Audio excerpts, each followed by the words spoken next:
Muy buenos días, soy Martín Baeza Rubio, el director de orquesta, el director invitado de esta semana de la Banda Sinfónica Municipal de Bilbao.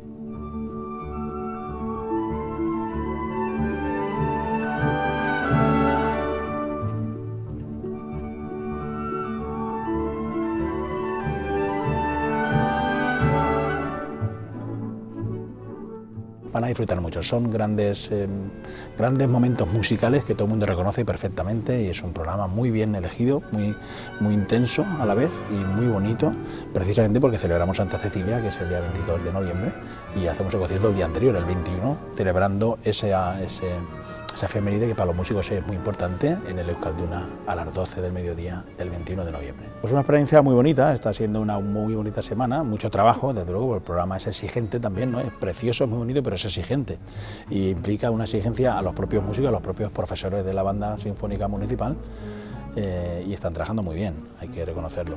Estamos trabajando todos muy intensamente, pero con mucha productividad, y además vamos a mostrar nuestro trabajo este domingo en el concierto. Por eso queremos que ustedes vengan a disfrutarlo, porque van a ver el gran trabajo realizado, muy profesionales, gente maravillosa, gente exquisita. Lo que pretendo es pues que alguien que está en el olvido vuelva a tener luz.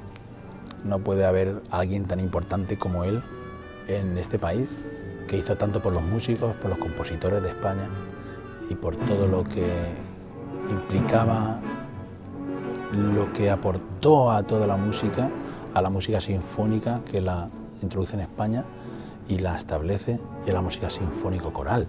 Importantísimo toda la labor que él hizo, y se trata de poner en valor a esa figura y a que se conozca.